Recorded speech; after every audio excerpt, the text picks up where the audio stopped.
കൂട്ടം വേട്ടയ്ക്ക് വേണ്ടി ചെലവഴിച്ചിരിക്കുന്നത് കോടികളാണ്. എവിടെ നിന്ന്? വിജയന്റെ പോക്കറ്റിൽ നിന്നോ അല്ലെങ്കിൽ AKG സെന്ററിൽ നിന്നോ?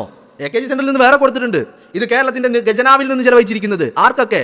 റിപ്പോർട്ടർ ടിവിക്ക്, ആൻഡോ അഗസ്റ്റിന്, മൊട്ട അരുൺകുമാറിന്, ന്യൂസ് മലയാളത്തിന്, കൈരളി ടിവിക്ക്, ദേശാഭിമാനിക്ക്, അങ്ങനെ നിരവധി വേശ്യാ മാധ്യമങ്ങൾക്ക് കോടികൾ ഒഴുക്കിയിരിക്കുന്നു എന്നുള്ള രേഖകളായി ഇപ്പോൾ പുറത്തേക്ക് വരുന്നത്.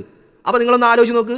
അങ്ങനെ ഒരു ആയുസ്, ഒരു ജീവിതം, വർഷങ്ങളോളം നിങ്ങളൊന്ന് ആലോചിച്ച് നോക്ക്. നിങ്ങൾ പറയുന്ന എനിക്കും കേൾക്കുന്ന നിങ്ങൾക്കും ഒരു 24 മണിക്കൂർ നിങ്ങൾക്ക് ചെലവഴിക്കണമെങ്കിൽ എത്ര രൂപയുടെ ചിലവുണ്ട്? നിങ്ങളൊന്ന് ആലോചിച്ച് നോക്ക്. നിങ്ങളുടെ വീട്ടിൽ കുടിവെള്ളത്തിൻ്റെ ചാർജ്, കറണ്ട് ബില്ല്, നിങ്ങളുടെ വീട്ടിലെ നിങ്ങളുടെ കുടുംബാംഗങ്ങൾ, ഭാര്യ, മക്കൾ, അവർക്കൊക്കെയുള്ള ഭക്ഷണം, അങ്ങനെ തുടങ്ങി എത്ര. നിങ്ങൾക്കൊരു യാത്ര ചെയ്യണമെങ്കിൽ സ്വന്തം വാഹനം ഉണ്ടെങ്കിൽ പെട്രോൾ, അതിന് ആ വാഹനം EMI ആണെങ്കിൽ അതിൻ്റെ EMI, അല്ലെങ്കിൽ അത് റെഡി ക്യാഷ് കൊടുത്ത് വാങ്ങിയതാണെങ്കിൽ അന്ന് ലക്ഷങ്ങൾ ചിലവാക്കിയത്.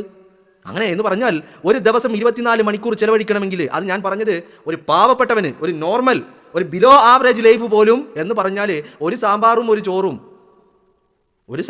ഒരു ചോറും കഴിക്കുന്ന, രാവിലെ ഒരു പുട്ടും കടലയും കഴിക്കുന്ന, മക്കൾ ഒരു ഗ്ലാസ് പാൽ കുടിക്കുന്ന,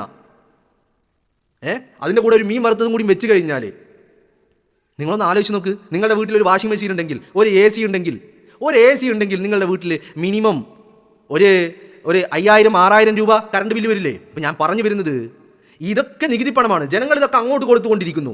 എന്നാൽ പിണറായി വിജയൻ ആ കസേരയിൽ ഇരുന്നു കൊണ്ട് തൊഴുത്തിന് 20 ലക്ഷം, തൊഴുത്തിന് 40 ലക്ഷം, സ്വിമ്മിംഗ് പൂളിന് 20 ലക്ഷം. ഇത് പുതിയതുണ്ടാക്കാനല്ല, ഇതൊക്കെ റിന്യൂവേറ്റ് ചെയ്യാനാ. നിങ്ങളൊന്നാക്ക് 40 ലക്ഷം രൂപ ഉണ്ടെങ്കിൽ ഒരു 2000 സ്ക്വയർ ഫീറ്റ് വീട്, വലിയ ആഡംബരങ്ങളൊന്നും ഇല്ലെങ്കിലും ഒരു എബോ ആവറേജ് 2000 സ്ക്വയർ ഫീറ്റ് വീട് പണിയാൻ പറ്റൂലേ 40 ലക്ഷം രൂപ ഉണ്ടെങ്കിൽ?